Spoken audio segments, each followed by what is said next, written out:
Halo, balik lagi di channel Kursus Salon Murah. Video kali ini aku mau sharing tentang smoothing. Kalau kalian nonton video ini, kalian perhatikan bener-bener ya.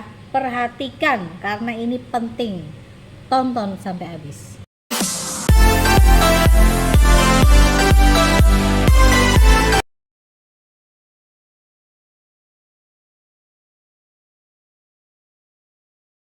Nah, dari gambar yang aku sematin di awal-awal video ini, kalian bisa lihat itu adalah hasil smoothing seseorang ya.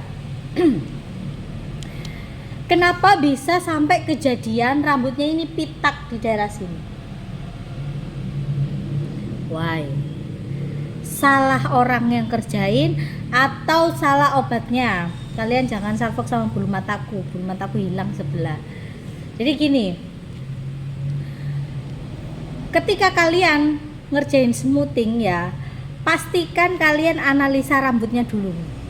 Kalau kalian ketemu rambut kecil-kecil ya, kecil-kecil tapi keriting ya, usahakan jangan terlalu kalian kasih ini yang ekstra strong.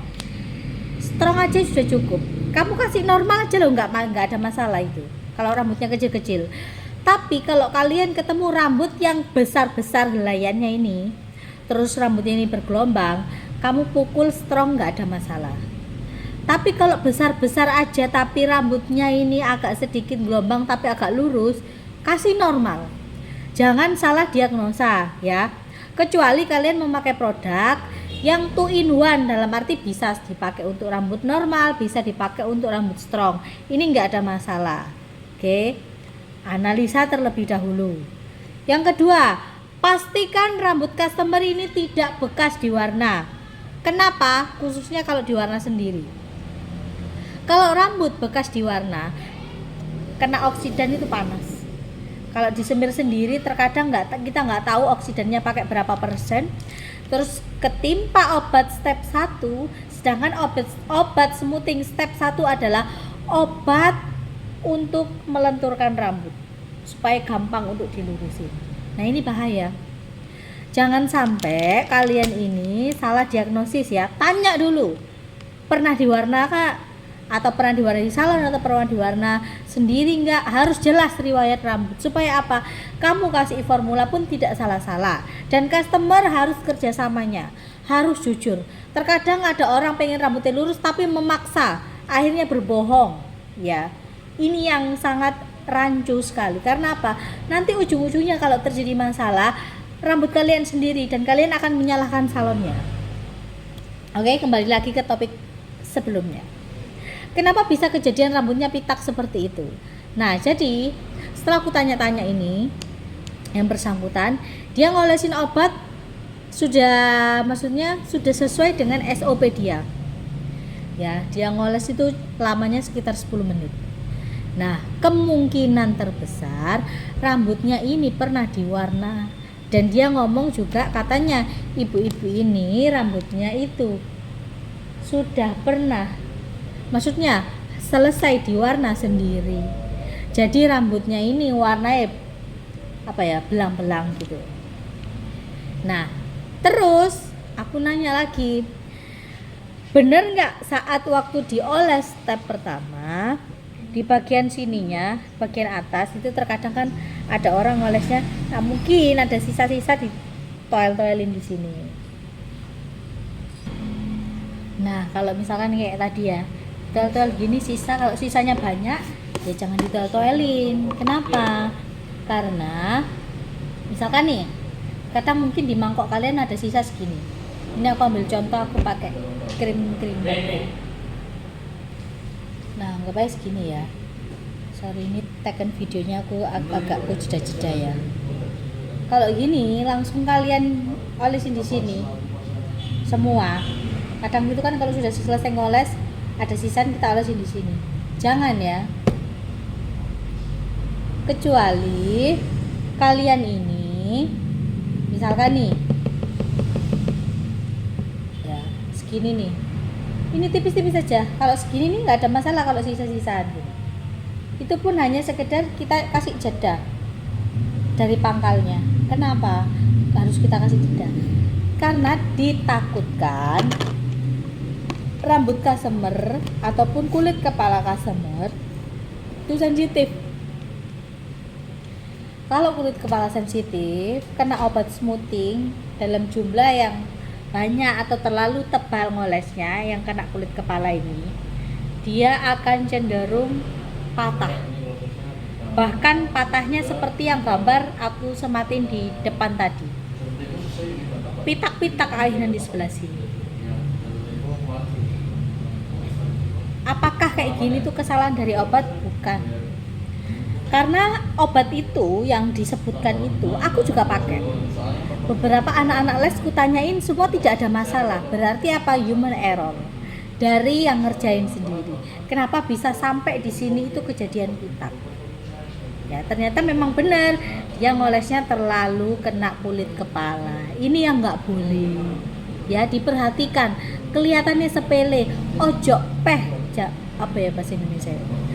Jangan istilahnya tuh meskipun ada sisa, kembalikan ke tempat obatnya. Jangan langsung semua kamu olesin di kulit kepalanya. Apalagi yang di atasnya ini rawan. Kulit kepala ini kalau sudah sensitif, rambut itu bisa bodol sendiri. Ya kayak kejadian seperti itu.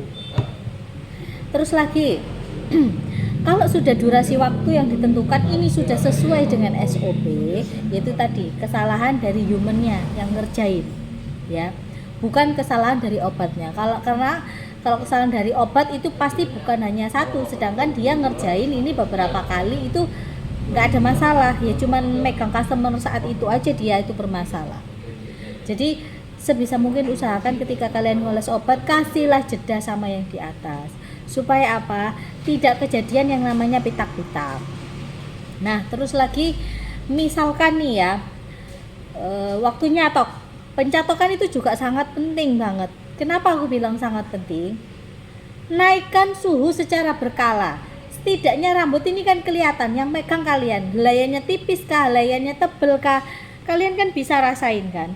Misalkan kalian ini ngerasa rambutnya ini sudah cukup di suhu 180 derajat, jangan langsung kalian naikkan ataupun kalian ngikutin customer lah. Sedangkan ini kasusnya saat dia memakai suhu 180 derajat, tiba-tiba customernya ngomong katanya suhunya dinaikin aja mbak.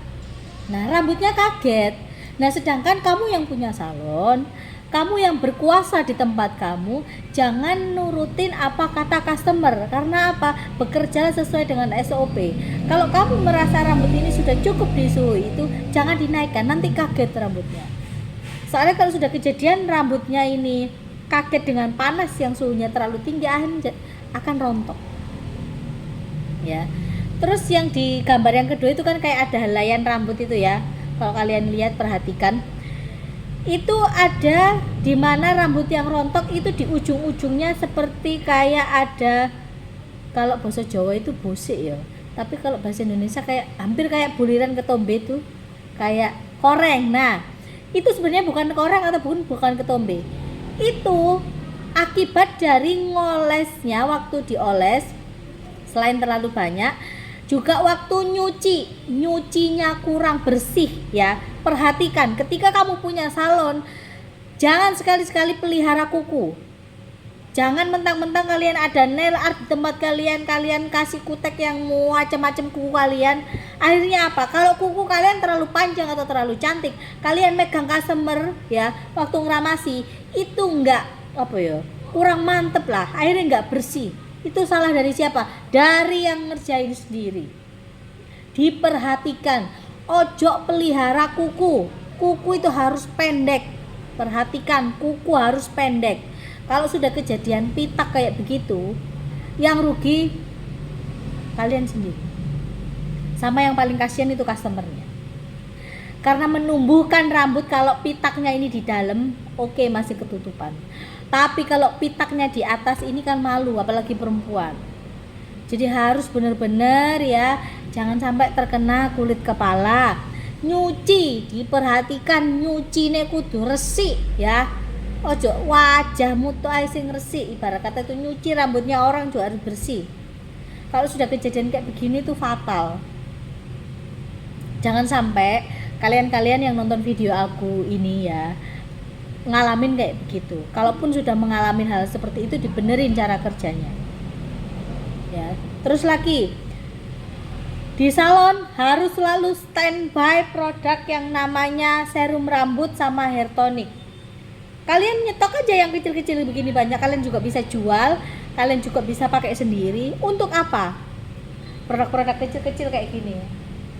Nih, aku ambil contoh ini. Beli aja yang kecil-kecil dalam jumlah banyak untuk dijual, sama dipakai sendiri. Ketika kejadian kayak begini, ini tanggung jawab 100%. Uang harus dikembalikan 50% atau 100%. Ditambah kalian harus servis rambutnya, kasih vitamin rambut, kasih hair tonic. Supaya apa? Ada rasa pertanggungjawaban dari diri kalian. Kalau sudah kayak begini itu bukan hitungan uang. Uang sudah nggak ada artinya kalau sudah kasus seperti ini. Kasih, jangan sampai nggak nyetok, jangan sampai nggak ada. Kalau sudah kejadian gini, kalian butuh yang namanya seperti ini, kalian nggak bingung carinya, ya. Stoklah. Jangan pernah khawatir produk itu nggak kepake, pasti kepake. Toh masa expirednya sudah lama. Jadi kalau kalian ngalamin seperti ini, harus bener-bener hati-hati, khususnya ngasihin obatnya itu ya. Karena untuk mendiagnosa kulit kepala itu gak gampang. Kita harus ada alatnya sendiri memang. Tapi terkadang pun alat pun gak akurat. Ada alat untuk cek rambut sendiri. Tapi kalau kita masih belum punya alat seperti itu, usahakan tanya, habis warna enggak? Jeda sama smoothing yang lalu berapa lama? Customer juga harus jujur, ya. Jangan sampai kejadian yang seperti ini, karena apa? Sangat merugikan customer sendiri, juga merugikan kalian sendiri yang punya salon, ya. Ojo sayang, sisa dikit obat smoothing taruh tempatnya, kecuali sisa dikit-dikit tapi kalian ngolesnya tipis-tipis, ojo blok kayak gini, gak kuat rambutnya. Terus lagi, satu lagi tips. Ketika kalian ini bingung, ini obatnya sudah merasuk apa enggak, untuk ngeceknya gimana? Ambil satu helai, ditarik. Katakanlah sudah molor nih, nggak usah nunggu jamnya, langsung dicuci. Begitu caranya. Aku harap pelajaran seperti ini jangan sampai kalian pernah ngalamin. Karena apa? Seperti ini tuh membuat kita, mental kita drop. Makanya perlunya yang namanya edukasi mental. Konsultasikan segala sesuatu permasalahan dengan yang bersangkutan, dalam arti mungkin kamu bisa sharing sama gurumu, bisa sharing sama yang lain yang berpengalaman, supaya apa? Ada solusi untuk rambut pitak ini tadi, juga mental kalian tetap kuat, ya.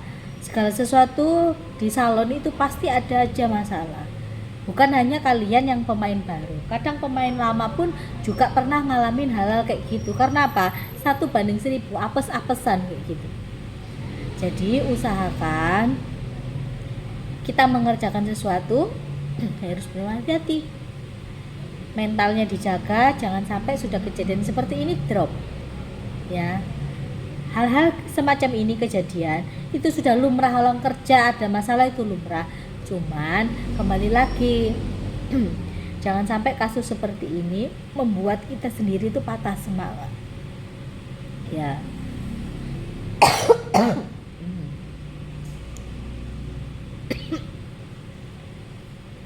Nah kalau sudah kayak begitu kan, mental drop, akhirnya next kemudian hari takutnya kalian sudah minder untuk ngerjainnya. Jangan ya. Yang penting hati-hati aja supaya next kemudian hari tidak terjadi hal-hal seperti itu lagi. Oke, terima kasih buat kalian yang udah nonton. Sorry sambil batuk-batuk. Bye.